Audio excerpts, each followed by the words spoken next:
무엇을 기대하든 그 이상의 유익함 드리겠습니다. 안녕하십니까? 대박플러스 시즌2의 강동석입니다. 코스피가 외국인의 강한 매수 속에 1970선을 회복했습니다.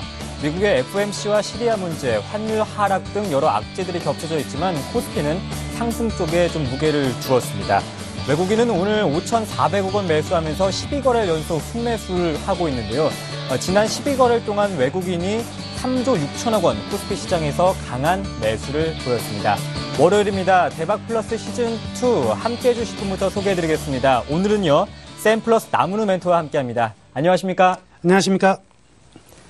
네, 대박플러스 시즌2 참여하실 수 있는 방법은 두 가지입니다. 무료 문자 열려있는데요. 013-3366-0110번 이용하실 수 있고요. 또한 서울경제TV 대박플러스 시즌2 시청자 게시판에 글을 남겨주시면 저희 전문가들의 친절한 답변도 받아보실 수 있습니다. 월요일부터 금요일까지 강의 자료도 올리고 있습니다. 여러분의 주식 공부에도 큰 도움이 되었으면 하는 바람 가져봅니다.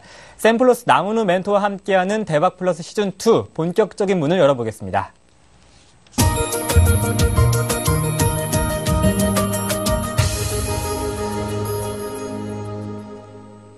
네, 외국인의 매수세가 강하게 들어오고 있습니다. 코스피가 단숨에 1970선까지 회복을 했는데요. 옵션 만기를 앞두고 변동성도 걱정이 되는데요. 네, 아무래도 좀 그렇습니다. 네. 지금 내 마녀가 춤추는 날이 이제 머지 않았습니다. 그래서 오늘은 즐거운 월요일입니다. 주식 투자하시는 분, 즐거운 월요일 종합주가 지수가 1974포인트까지 올라갔는데 기분 좋으시죠? 기분 안 좋으시죠? 저는 기분이 별로 안 좋습니다. 왜냐하면 개인들이 투자하고 있는 종목들이 전반적으로 좋은 흐름이 안 나타나고 있거든요. 자, 속임수가 펼쳐지고 있다. 제가 오늘 핵심 키워드로 어떤 걸 잡았냐면요. 기다리는 조정은 오지 않는다. 오지 않는다가 아니라 오지 않는다 물음표를 쳤습니다. 우리가 대부분의 이제 전문가, 저도 포함이고요. 1920포인트 이상에서는 리스크 관리가 들어가야 된다 했는데요. 1920포인트에서 지금 무려 50포인트나 더 많이 올라와 있습니다. 오늘 같은 경우에도 외국인들이 어마어마하게 샀거든요. 그런데 외국인들이 좀 왜 이렇게 사고 있느냐, 이 부분을 한번 우리가 생각을 해보자고요. 그럼 제일 먼저 제가 오늘 아침에 이제 그 대박 예감에서도 말씀해 드렸다시피 수급의 문제입니다. 제가 항상 이런 말씀해 드렸잖아요. 법보다 좀 아쉬운 내용인데 법보다 주목이 앞서고요. 실적보다 수급이 앞선다. 전형적인 지금은 외국인들의 철저한 수급에 의해서 장세가 올라가는. 그러니까 어느 정도 조정이 오겠지라고 기다리는 사람들에게는 그 기회를 안 주는 듯 보인다 이거죠. 자, 오늘 장 외국인들이 왜 많이 매수했을까? 이 그림 한 번으로 설명해 드릴 수가 있겠네요. 하여튼 지난주 그 토요일 날 세미나 오신 분들은 월요일 장 계속해서 외국인들이 살 수밖에 없다는 내용을 한번 설명해 드렸었는데요. 세미나 오신 분들 너무 반가웠습니다. 너무 반가웠고요. 다음번에도 세미나에 늘 오세요. 많이. 제가 뭐 많은 걸 가르쳐 드리지 못하지만 1시간 반 동안 정말 즐겁게 해 드리잖아요. 자, 주식 투자하면서 스트레스 받는 거 저 만나면 스트레스라도 푸시라고 말씀해 드리는 겁니다. 자, 여기를 보시면은요. 이게 지금 MSCI에서 MSCI 한국 ETF예요. 한국 ETF다. 요것은 의미하는 게 뭐냐면 한국 시장에 투자했을 때 얻을 수 있는 수익률을 보여주는 하나의 지표가 되는데 전주말 끝난 자리가 여기에요. 60포인트예요. 60포인트에서 끝이 났거든요. 그러면 여기 이 60포인트가 언제였냐? 4월달, 3월달 포인트가 60포인트였어요. 그러면 최근에 우리나라의 그 종목에 매수하고 있는 자금은 제가 유럽계라고 그랬어요? 미국계라고 그랬어요? 종목으로 접근하고 있는 것은 미국계 자금이고 선물과 프로그래머로 접근하고 있는 것은 유럽계 자금이라고 그랬죠. 미국의 MSCI 한국 ETF니까 미국계 자금은 한국의 60포인트에 대응하는 매수를 할 수밖에 없다. 이렇게 말씀해 드린 거예요. 바로 이 부분이 오늘 외국계, 특히 미국계 자금들의 대량의 순매수가 나타났다. 자, 지금 우리 종합주가 지수를 보시면 아직도 이 6월달에 5월달 고점을 넘어서지 못한 상황이거든요. 근데 아까 ETF는 어때요? 고점을 벌써 넘겨버렸죠. 그러니까 외국인들이 미국계 자금들이 마음껏 살 수 있는 이런 하루였다. 이렇게 보시면 되겠습니다. 그래서 오늘 주식에서 막 5천억 이렇게 매수가 들어오고 최근 들어서 3조 이상이 들어왔잖아요. 지지난주 강의 제가 뭐라고 그랬습니까? 미국계 자금들이 지금 무려 일주일에 4천억씩 들어온다 그랬잖아요. 이 자금들을 계속 쏟아붓습니다. 그런데 오늘 같은 경우에는 현물에서 미국계 자금들이 산 금액은 대부분이 한 1,000억 정도 되고요. 나머지는 또 숨어있는 잠재적인 폭탄이 존재했다. 이런 거를 좀 기억을 해야 되겠습니다. 그래서 외국인들의 거침없는 현 선물의 매수세가 지속되었는데요. 우리가 이거 하나는 짚고 넘어가자. 자, 무엇이냐면 바로 프로그램입니다. 프로그램. 투자자별 프로그램을 보시면은 오늘 외국인들이 얼마만큼의 금액을 샀느냐? 3,740억 샀어요. 3,740억. 자, 항상 제가 말씀해드렸지만 이 프로그램으로 산다는 것은 시장을 사는 거거든요. 시장을 사는 거라서 머리가 없어요. 머리가 없이 그냥 야 시장 사 하면 한꺼번에 확 담았다가 다음에는 야 팔아 하면 팡 파는, 즉 머리 없는 매수가 3,700억이 들어온 거예요. 그러니까 오늘의 종합적으로 보면 외국인들이 5,600억을 샀는데 실제 프로그램 부분에서 죄송합니다. 전체적으로 3,740억이 아니라 4,300억이죠. 4,300억. 예, 합계니까 차익과 비차익 합해가지고 4,390억이니까 거의 4,400억에 해당하는 금액이 전부 다 시장을 통해서 들어왔다. 이거는요, 이 종목이 좋아서 산 게 아니라 그냥 우리나라 지수에 현물을 일정 포인트 담아라 해서 담은 겁니다. 요거는요, 이 물량은 당장 내일도 나올 수 있어요. 내일도 나올 수 있고 그 다음날도 나올 수 있고 장기적으로 이 종목에 대한 접근은 아니었다. 이렇게 생각하시면 되겠습니다. 오늘 같은 경우에요. 그러면 어느 종목들을 이제 많이 샀느냐? 금액적으로 보면은요. 오늘 우리나라 시장에서 지수가 올랐을 때 득을 본 종목은 이런 것밖에 없다는 거죠. 제일 먼저 삼성전자 850억, 그리고 SK하이닉스 370억, 네이버 360억, 그리고 현대차 220억, 현대중공업, 포스코, 현대모비스, KB금융, 신한지주, 개인들이 다 안 가지고 있는 종목들이죠. 이들 종목들만 뭘로? 프로그램이라는 머리 없는 매수가 4,400억이 들어와서 땡겨버렸으니까 지수는 올라갔는데 내 종목은 왜 안 올라가지? 당연한 결과입니다.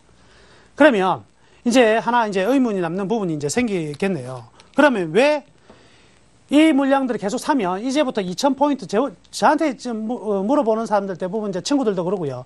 야, 이러다가 바로 2,000포인트 가는 거 아니냐? 이런 질문을 많이 하는데요. 전주말 세미나 때도요.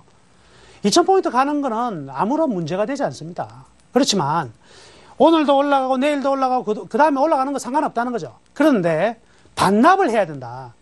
즉 1940에서 20포인트를 반납할 것이냐, 2000에서 100포인트 반납을 할 것이냐, 결국은 다시 한번 일정 부분 기술적인 부분까지 반납을 하고 나서 다시 출발하는 장이 형성돼야 되는데 그 시점이 바로 진짜 가는 장이에요. 지금은요, 어떻게 외국인들이 왜 이렇게 강하게 사느냐? 오늘 외국인들 선물에서 어떻게 했습니까? 선물에서 매도가 와장창 나왔거든요. 3,100계약 정도의 선물에서 매도가 나왔습니다. 매도가 나온 간단한 이유는요, 강한 매수세의 주체가 있었다. 누구요? 개인이라는 강한 매수세가 들어오니까 선물에서 과감하게 팔아버립니다. 자, 무엇을 뜻하느냐? 이제 선물 만기입니다. 3만 계약 이상을 지금 8월 22일부터 샀어요. 이제부터 선물 만기까지가 변동성이 극대화가 되는데 이거 하나 기억합시다. 외국인들이 많이 사서 프로그램 매수 차익 잔고가 굉장히 많았으니까 선물 만기일 날 또 엄청나게 두들겨 맞겠구나. 자, 거꾸로 생각하셔야 됩니다. 외국인들이요, 이렇게 쉽게 패를 보여주지 않습니다. 이미 1920, 40 넘어갔을 때 이미 조정이 들어와야 된다는 것은 모든 사람들이 예측할 수 있고 아는 내용이었다고요. 그런데 그 지점에서 1940에서 60 사이에서 들어오던가요? 안 들어오죠. 역으로 친다. 왜? 사람들이 지쳐가지고 기다리지 못하고 다시 들어오는 타이밍만 기다리는 거예요. 그래서 현물 쪽에서는 누가 들어오면 기관이 들어올 때까지 외국인은 무조건 땡깁니다. 무조건 땡겼다가 기관이 이제야말로 더 이상 못 참겠네, 나도 사야 되겠다 하고 담아가는 순간에 거기서 폭탄 투하, 거기에서 매도가 나오는 거예요. 자, 작전 세력 종목이에요. 끝도 없이 상한가 가는 이유가 왜 끝도 없이 상한가를 가는 경우가 나올까요? 예, 간단합니다. 개인들이 안 사주니까. 안 사주니까 팔아먹을 수가 없어요. 팔아먹을 수가 없으니까 자기가 사는 것처럼 하니까 상한가. 그러다가 어느 한 시점에 개인들이 왁 모여가지고 내가 사야지 하고 물량을 딱 대놓는 순간 거기다 어떻게 합니까? 그냥 매도 쳐버리는 거예요. 지금 똑같아요. 우리가 작게 하는 놈들을 세력이라 그러고 크게 하는 놈들을 외국인이라 그래요. 똑같습니다. 시장은요. 누군가가 받아주기를 기다리고 있는 외국인들의 철저한 흐름들이거든요. 그러니까 결론 말씀해 드릴게요. 선물 만기일 날이 중요한 날이 아니다. 오히려 선물 만기일까지 땡길 수 있어요. 그러고 나면 선물 만기가 지나고 나서 뭐 로로보가 다 되었느니 이런 좋은 소리가 나올 때 뻥 하고 터집니다. 그거를 조심하셔야 된다. 이렇게 말씀해 드리겠고요.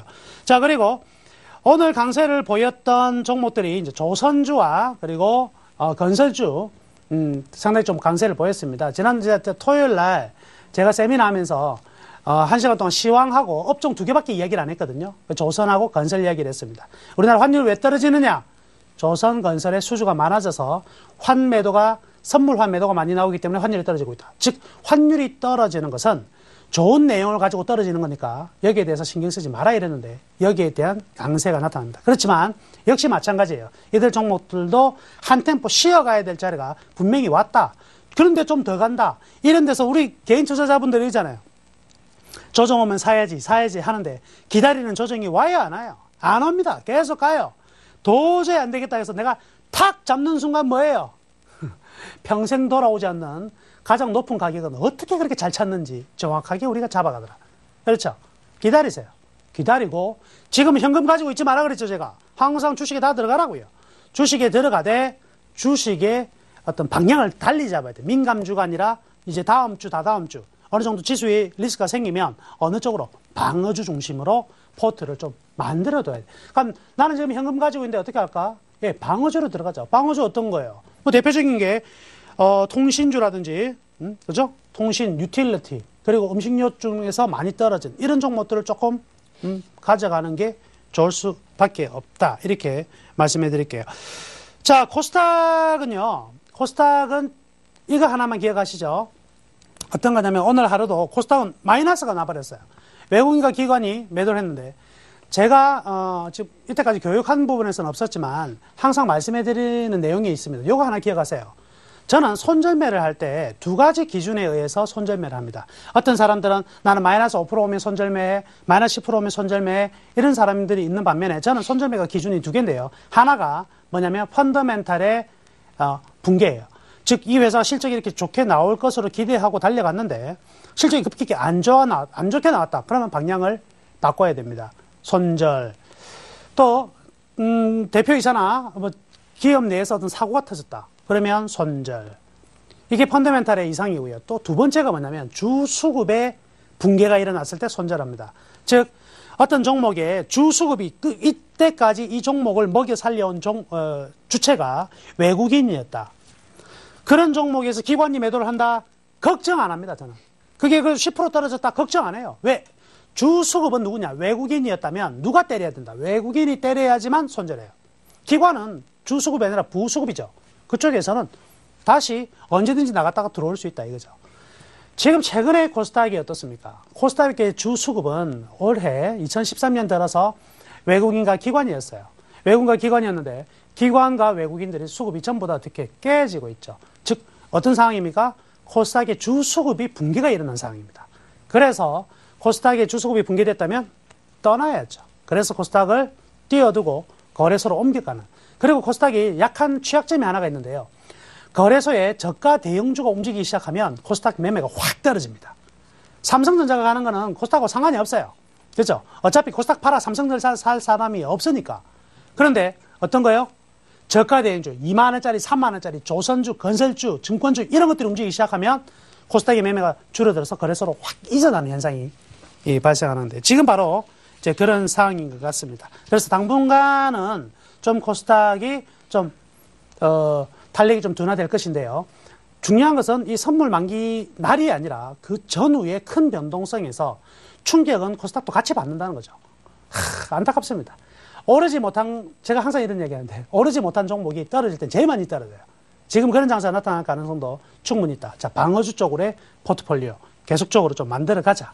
이렇게 말씀해 드리면서 일단 오늘 장세 점검하고요. 이번 주 전반적인 전망을 말씀해 드렸습니다. 네.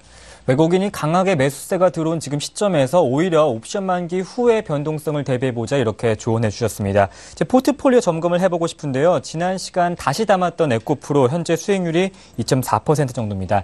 이틀 연속 상승하고 있는 것은 긍정적인데 기관의 매도가 좀 나오고 있네요. 예, 뭐 수급적인 부분인 것 같습니다. 그렇지만 우리 에코프로를 다시 한번 재도전한 이유가 지난번 선절 이후에 어떤 것을 이용해서 그랜빌의 투자 전략을 이용해서 들어가자. 역시 마찬가지겠습니다. 지금 이게 조금씩이라도 올라가고 있는 것은요, 보통의 긍정적이 아니라 상당히 긍정적이다 보셔야 됩니다. 왜 그러냐면 이 종목이 거래소 대형주였다면 지금 한 5~6% 이상 갔을 거란 말이죠. 근데 자기 차례가 아님에도 불구하고 차근차근히 올라간다는 것은요, 이 코스닥 지수 대비 훨씬 더 강세가 나타나고 있다는 것이고요. 이런 부분들은 차후에 코스닥 지수 안정과 중소형주 쪽으로의 매기가 좀 붙어 나올 때는 굉장히 빠른 템포로 올라갈 수 있을 것입니다. 그래서 지난주 추천하면서 말씀해 드렸던 부분들은요, 역시 다시 한번 기억을 하시자고요. 자, 200일선, 즉 200일선이 상승하고 있을 때 주가가 간격을 벌렸다가 다시금 수렴하다가 여기에서 미끄러져 내려가는 것이 아니라 타고 올라가는 모습이 나올 때는 강력한 매수 신호다. 그죠? 그랜빌 투자 전략 매수 신호 3번. 그죠? 그 얘기를 했습니다. 지금 여기 보시면은 지금 상태가 어때요? 정확하게 그런 상황이죠? 정확하게 맞물려서 돌아 나가려고 하는 상황이죠? 기술적으로는요, 이보다 좋은 모습이 별로 없을 정도로 아주 좋은 흐름들이 이어지고 있으니까요. 계속적으로 보유하시기를 바라겠습니다. 네, 에코프로는 계속해서 AS를 해드리겠습니다. 이제 본격적인 강의를 들어봐야겠죠? 지금 바로 시작합니다. 기초를 알아야 모든 걸 알 수 있다. 주식의 기본부터 시장의 흐름을 꿰뚫어보는 알짜배기 노하우를 공개한다. 남은우의 돌직구 분석법. 지금 바로 시작합니다.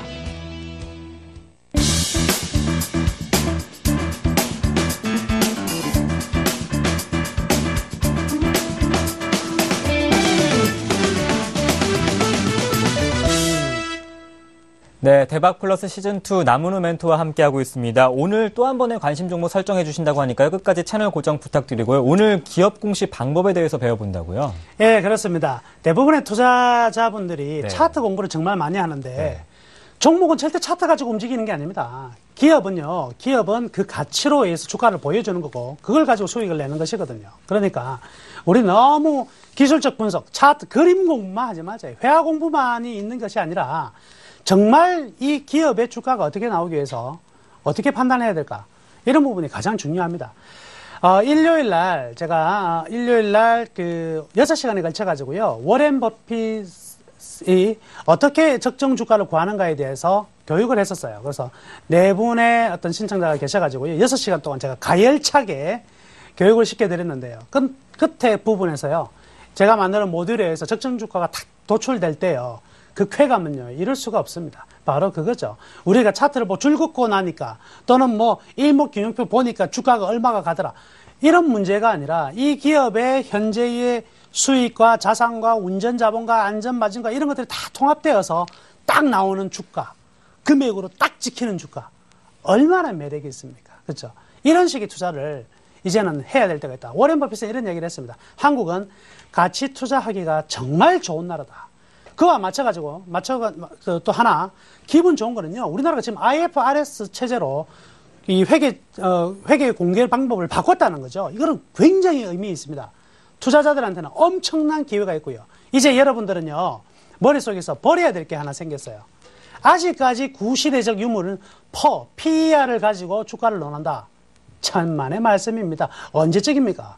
1940년대 나온 이론을 가지고 아직까지 써먹는다? 이제는 아니에요. 이제는 아니다. 제가 직관적으로 말씀해 드리겠습니다. 퍼를 버려라. 이제 더 이상 PER 이야기하지 마시라고요. 퍼는 버리되. 그러면 퍼 말고 뭐 없나? 있습니다. 기왕이면 퍼를 버리되 PBR을 봐라. PBR이 훨씬 더 주가에 가깝다.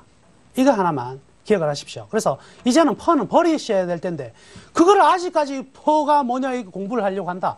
아니에요. 버리세요.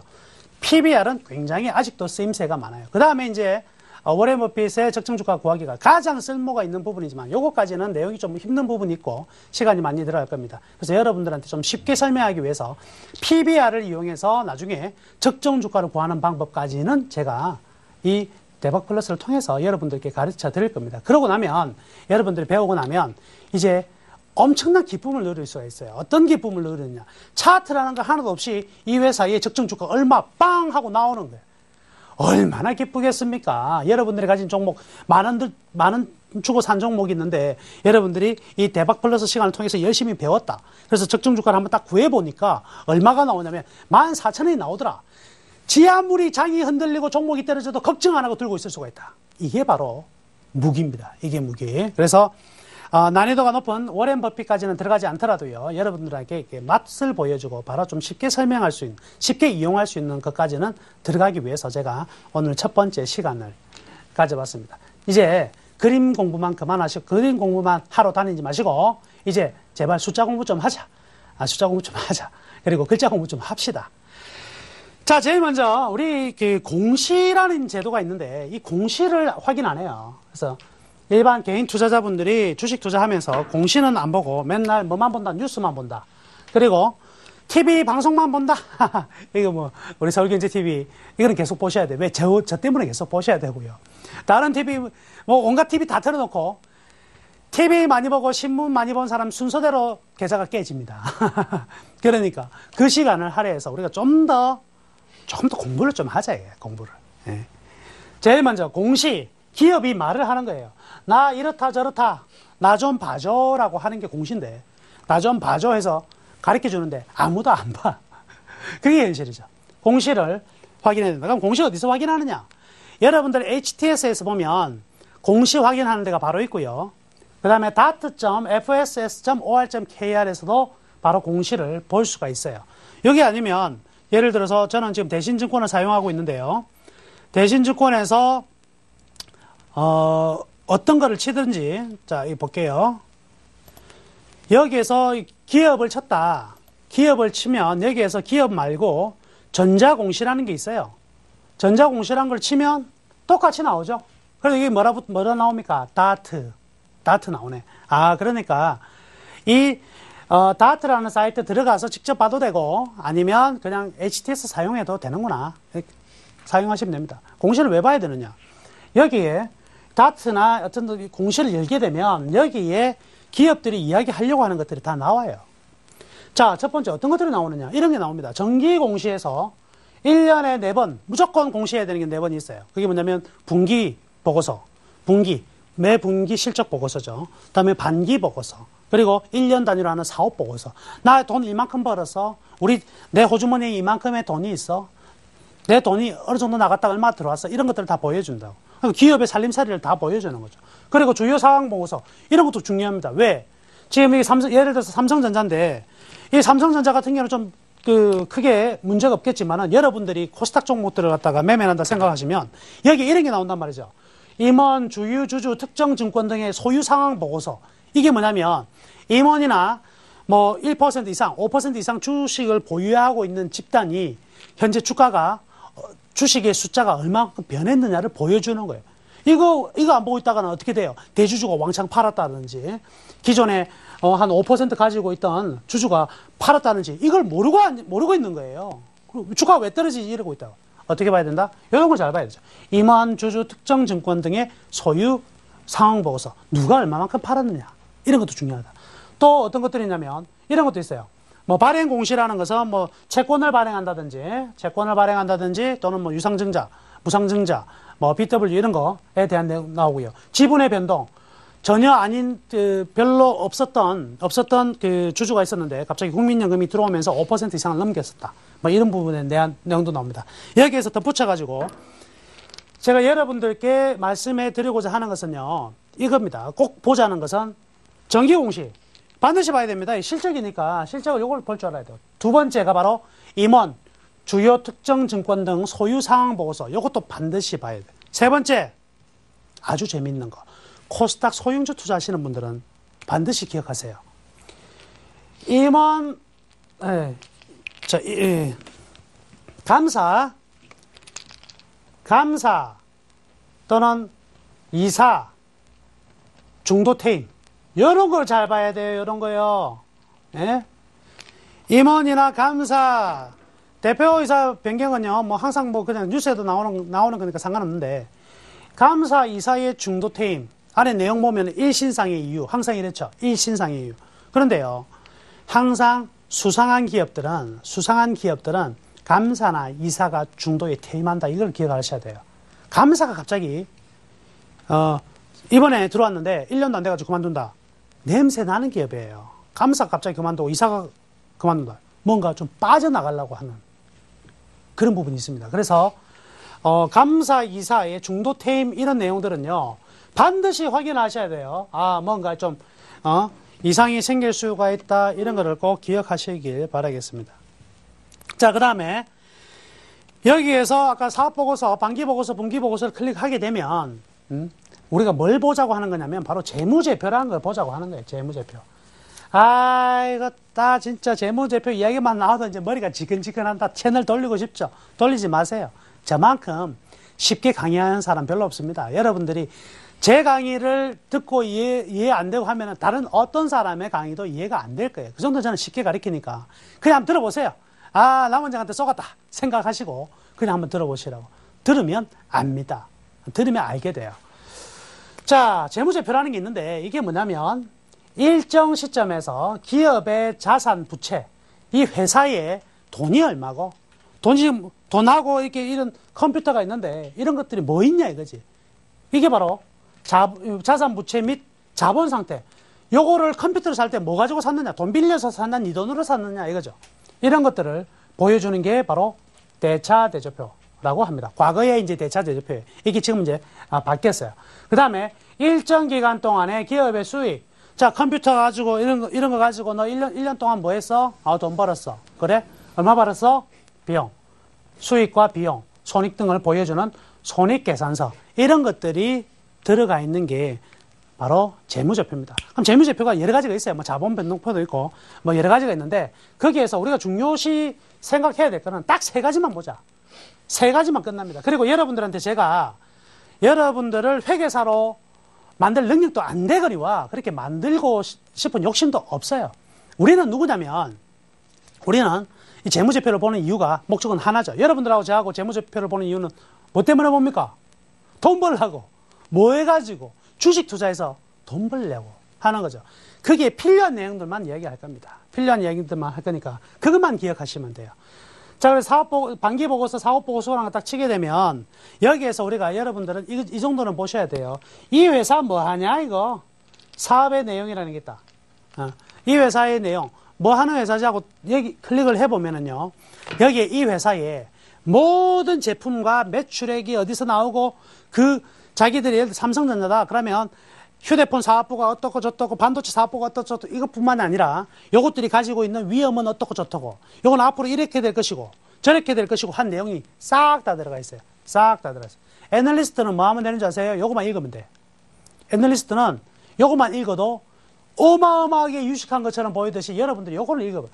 주식을 사놓고 이 회사가 뭐 하는지는 안다. 그래. 저 반도체 장비 회사지. 끝. 반도체 장비 회사지. 끝. 이게 무슨 기업에 투자를 하는 겁니까? 그쵸? 안에 사업의 내용 정도를 보자. 이 회사가 어떤 부분이 위험하고 어떤 부분이 아주 유용한지를 보시라고. 그 다음에 밑에 보면 재무제표가 나온다고 그죠? 그죠? 재무제표가 나온다. 요거 보자. 요거.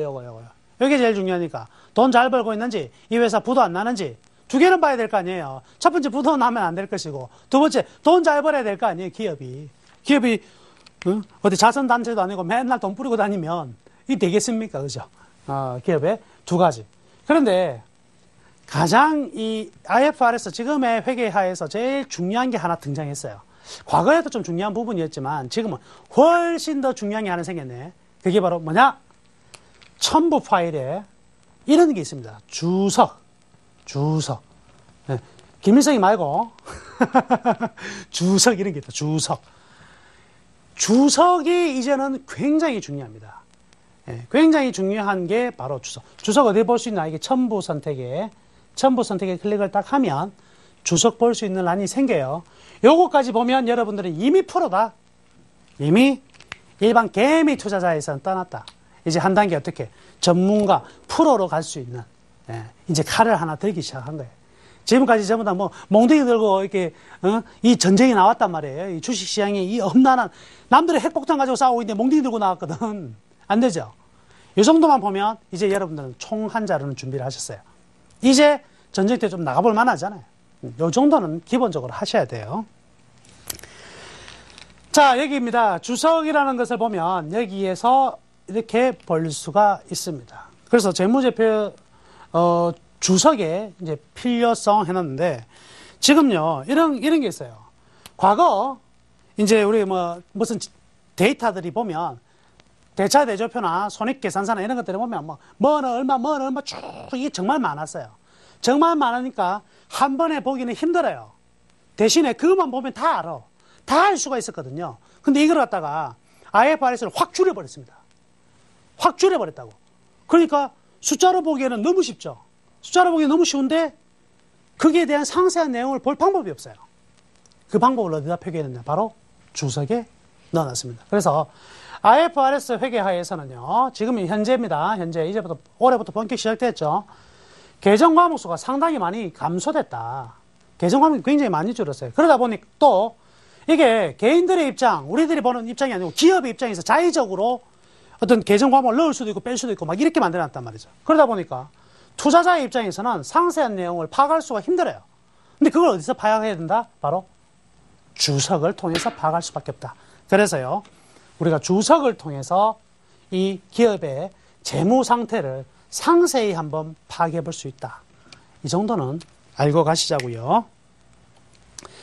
자, 그러면 제일 먼저 우리 딱 세 가지만 하자고 그랬죠. 제일 먼저 나오는 게 기업의 현재 보유하고 있는 자산과 부채, 자본들이 나와 있는 재무 상태표를 보자. 여기 이름이 바뀌었죠. 예전에 좀 공시 좀 보셨던 분들은 이거를 뭐라고 기억하십니까? 여기 뭐라고 기억하시냐면 대차대조표, 밸런스 시트에서 대차대조표다 이게요. 이 대차대조표가 이름이 재무상태표로 이렇게 바뀌었습니다.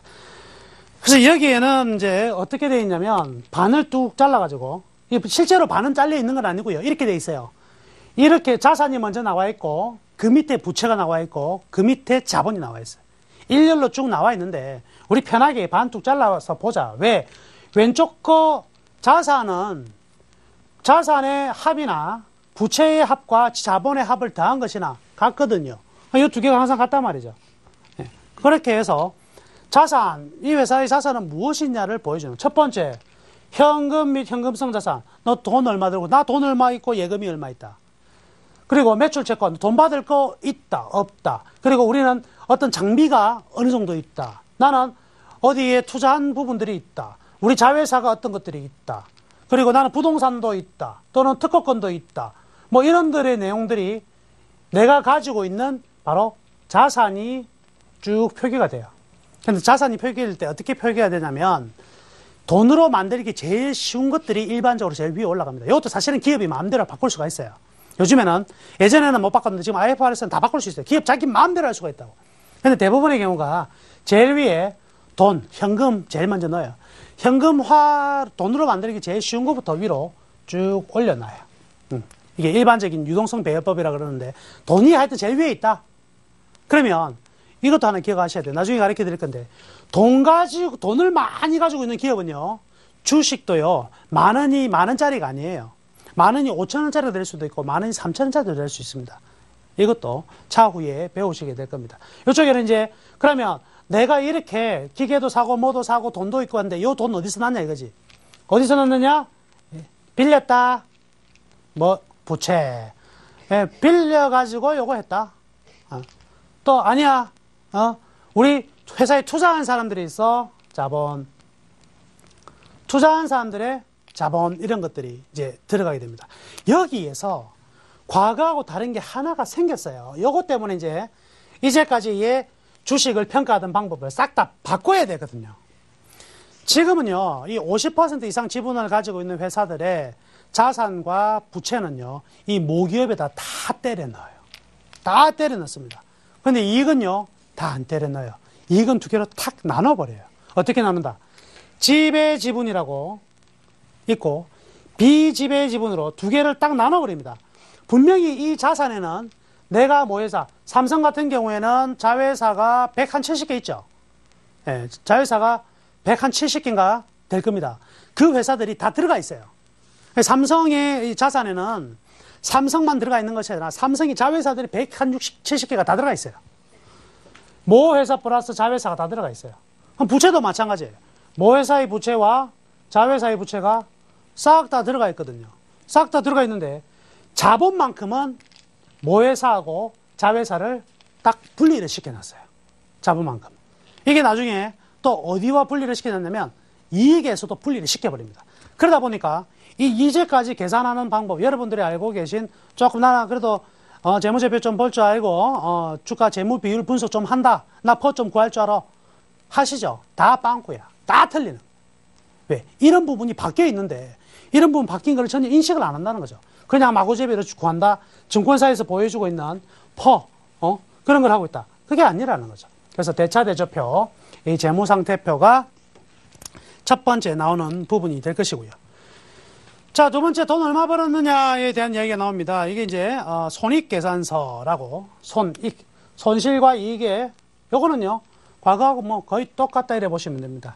그래서 경영성과를 밝히기 위해서 일정 기간 내에 비용과 수익과 비용을 다 대비시켜서 순이익을 계산했는데 이게 재밌어요. 우리가 과거에는요 우리가 매출액부터 출발해서 매출액 무조건 제가 얼마 팔았냐가 매출액인데 요즘에는요 회사에 따라서 매출액이라 안 적고 수익이라 적어버립니다. 막 헷갈리기 시작해. 매출액인데 갑자기 왜 수익이 왜 나와? 이게요 원래 레베뉴라고 써있는 이제 그 미국 영어로는 레베뉴거든요. 레베뉴가 원래는 뜻으로 보면 이게 수익입니다. 수익. 근데 우리나라에서 레베뉴가 미국에서는 이 매출을 레베뉴라 써버리기 때문에 우리나라 레베뉴를 바로 바꾸면 이게 수익으로 바뀌는 거고. 기존에 쓰던 것은 매출액이에요. 그러니까 속지 마시라고요. 수익은 이제는 매출액이다. 머리 헷갈리게 만드나. 영어를 한국어로 바꾸면 항상 이런 문제가 되죠. 여기서 얼마만큼 벌었냐, 일단 팔았느냐에서 뭘 빼면 매출원가, 그 팔기 위해서 얼마만큼 돈이 들어갔느냐 하면 이게 매출 총 이익이라는 게 나와요. 매출 총 이익이라는 게 나와서 여기에다가 판매비와 관리비, 관리비를 또 빼줘요. 그러면 이 회사가 순수하게 너네 회사가 영업에서 얼마 받았나? 영업이익이라는 게 튀어나오는데 이게 또 재밌어요. 최근에는요 영업이익을 공시에 안 적어도 돼요. 이게 뭐 이런 회사가 다 있냐. 영업이익이라는 게 이제 예전에는 강제사항이에요. 매출액과 영업이익 반드시 적었어야 되는데 지금은 영업이익 안 적어도 돼요. 이러니까 헷갈리기 시작합니다. 그러니까 이때까지 배웠던 이 재무분석 툴 가지고는 지금 이 재표를 보면은요 희한하거든요. 희한해. 그러니까 분석을 못해요. 포기해버리는 사람이 수두룩하다. 그러니까 남들 모르죠. 우리가 알면은 우리가 먹을 수 있는 거예요. 이게 바로 기회 아닙니까? 그렇죠? 영업이익이 나고 여기에다가 기타 수익 비용 이게 요거는 지분법이 그리고 금융수익 비용이 들어가고 빠지면 법인세 차감전 순이익이 나오고 거기서 법인세를 빼고 나면 단기 수익이 나와요. 여기까지는 그나마 과거와 비슷했다. 하나 추가된 게 있네요. 바로 이게 단기 순이익의 귀속이라는 게 나와요. 귀속. 단기 순이익이 100억이다. 그럼 100억이 다 너 거냐? 100억이 너 거냐? 아니다. 100억 중에서 10억은 네 자회사 거다 이거야. 너 자회사 거지 너 거는 아니야. 라고 분리를 시켜줘요. 이거 고맙죠. 우리가 이게 다 내 건 줄 알았는데 우리는 이거만 나오면 다 우리 건 줄 알아. 그런데 그게 아니다. 너 회사와 너 자회사 거를 분리시켜라 해서 지배기업에 귀속되는 순이익이 얼마냐? 100억 중에서 90억은 그래 너가 뭐 회사께 90억이야. 대신에 비지배 지분 귀속 10억은 너 게 아니라 너 자회사 거야. 이렇게 빼주는 거예요. 그러면 우리는 자 보세요. 어떻게 되냐면 우리가 이 기업에 투자했을 때 진짜 이 기업은 얼마를 벌었느냐를 볼 때 단기 순이익 전체를 봐서는 안 되고요. 자, 핵심입니다. 다음번에 또 설명해 드리지만 오늘 핵심 이 기업이 얼마를 벌었느냐는 단기 순이익을 보는 것이 아니라 단기 순이익에서 지배기업에 귀속된 부분만 이 회사가 번 겁니다. 아시겠습니까? 자, 지배기업이 번 금액만 자기가 번 거예요. 그러니까 우리 좋다고 펄을 한번 써보자. 이때가 쓰는 펄한 것은 PER을 써보면 단기 순이익에다 뭐 나눕니까? 단기 순이익 EPS 위에 주가죠. 주당 순이익을 뭐로 나눈다? 주가를 주당 순이익으로 나눈 거 아니에요. 그때 요거 쓰면 돼요, 안 돼요? 이제는 안 된다, 이 소리야. 뭘 써야 된다? 지배기업의 귀속. 이런 사소한 것 하나도 지금 아직은 대부분의 사람들이 모르고 있다는 거죠. 대부분의 사람들이 모르고 있다. 그래서, 매출에 대해서는요, 수익으로 다른 이야기로 바뀌어 나오더라도 그게, 수익은 매출액이다. 이렇게 생각하시면 될 것이고요. 그리고 단기순이익을 나왔다고 해서 이 회사의 단기순이익이 진짜가 아니고 어떤 게 진짜다? 단기순이익 중에서도 지배기업에 귀속되는 부분이 바로 단기순이익이다. 이렇게 생각하시면 되겠습니다. 자, 그리고 여기까지 나가겠습니다. 이번에 하나 더 추가된 게 있어요. 손익계산서는 손익계산서인데 여기 하나가 추가가 됐어요. 이게 뭐냐면 바로 포괄손익계산서라는 게 등장했습니다. 포괄손익. 요거는요, 단기순이익에는 들어가지는 않았지만은 단기순이익으로 충분히 넣고 빼야 될 수 있는 항목들을 따로 빼놨습니다. 그래가지고요, 여기에다가 포괄손익계산서는 추가로 첨부가 돼가지고 단기순이익에다가 기타 포괄손익이라는 게 한 번 더 들어가게 돼요. 그래서 단기순이익에 넣을 수 있는 것도 있고 넣을 수 없는 거, 뭐 유가증권 자산 뭐 평가 손실이라든지 평가에 어떻게 된 거, 평가를 해보니까 손실이야. 실제 돈은 나간 거 아니거든. 평가를 해보니까 손실. 역시 마찬가지. 부동산 가격이 떨어졌다. 평가를 해보니까 손실이다. 이런 부분들 있죠. 이런 부분들을 전부 다 포괄손익으로 넣어가지고 단기순이익을 다시 넣습니다. 그렇게 해서 총포괄손익이라는 것을 다시 정해요. 요걸 다시 어떻게 해요? 시키는 거예요. 지배기업계 이 총포괄손익이 얼마고 비지배 지분의 총포괄손익이 얼마냐, 이런 부분이 나오는 거죠. 그러면 원래 아까 말씀해드렸다시피 단기순이익도 이제는 단기순이익 중에서 뭐가 중요하다? 단기순이익이 중요한 게 아니라 지배기업의 단기순이익 귀속되는 부분이 제일 중요하다 그랬죠.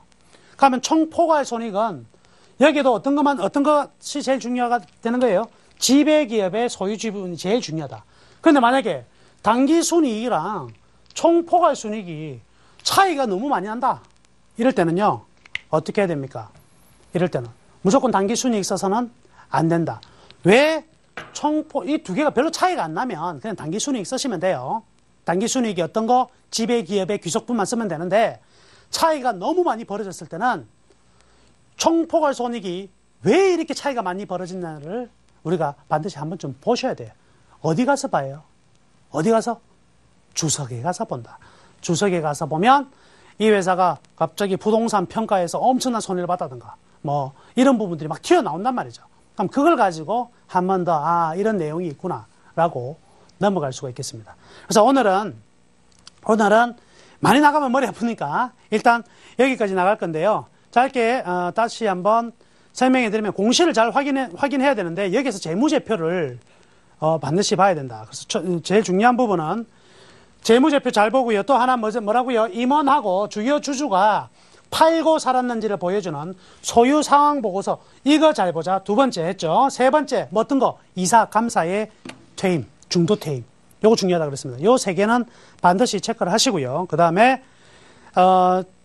중요한 포인트는 이 재무상태표. 재무상태표는 에서는 자산과 부채는 모두 다 어디에 들어가고, 자산과 부채는 모두 다 자회사도 다 포함이 되어 있는데 자본만큼은 어떻게 모회사와 자회사를 분리시켜놨다. 그죠? 그리고 손익계산서 같은 경우에도요, 기존의 단기순이익에서 끝나던 거에서 어떻게 하나가 더 추가가 됐다? 단기순이익에서 어떤 거? 지배기업에 귀속되는 부분과 비지배 지분에 귀속되는 걸로 나눠져 있으니까 이제는 여러분들이 이때까지 배웠던 것을 조금씩 다 수정을 하셔야 됩니다. 그 수정하는 기회를 제가 드리는 겁니다. 그러니까 이 이제 차곡차곡 진행될 내용에서 다음 주도 이제 가장 중요한 포인트가 나와요. 가장 중요한 포인트가 현금 흐름을 통해서 나올 수 있는 부분인데 그 부분까지 강의를 할 테니까요. 절대 놓치지 마십시오. 여러분들이 이제는 더 이상 그림으로만 이 시장에서 살아남을 수는 없습니다. 그렇기 때문에 꼭 절대 놓치지 마시고요. 월요일 날 7시에는 반드시 저를 찾아오셔야 됩니다. 예, 서울경제TV를 찾아오셔야 되겠고요. 자, 그러면 오늘의 관심 종목, 추천 종목을 드리도록 하겠습니다. 하하, 이 종목이 나왔네. 예? 이 종목이 나왔어요. OCI. 태양광 관련하면 제일 먼저 나오면 OCI죠. 일단 뭐 태양광이 문제가 예전에는 전부 다 유럽만 있었는데 유럽에서 성장축이 바뀌었습니다. 어디? 미국과 중국과 일본으로 성장축이 다변화되고 있기 때문에 굉장히 좋은 상황이고, 또 하나 공급 축소가 진행되면서 지금 최근에 들어서 폴리실리콘 가격이 다시 한번 상승하고 있습니다. 이 부분도 상당히 좋네요. 또 하나 지금 이제 3천억대 이제 법인세를 추징당했는데 이게 1분기, 2분기에 전부 다 반영이 됐어요. 그러니까 이제 3천억의 손실은 1, 2분기 때 두드리게 맞은 거야. 그럼 3분기 때부터는 없네? 실적이 좋게 나올 수밖에 없다. 이렇게 보시면 되겠고. 또 하나, 마지막입니다. 지난주에 가르쳐 드렸네요. 우리 뭐 보자?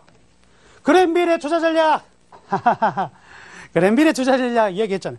배워서 뭐 써먹어야지. 어떻게 돌아 나가고 있네. 올라갔다가 타고 가네. 좋네, 이거. 예, 그죠? 좋네요. 이게 상승 전환형이잖아.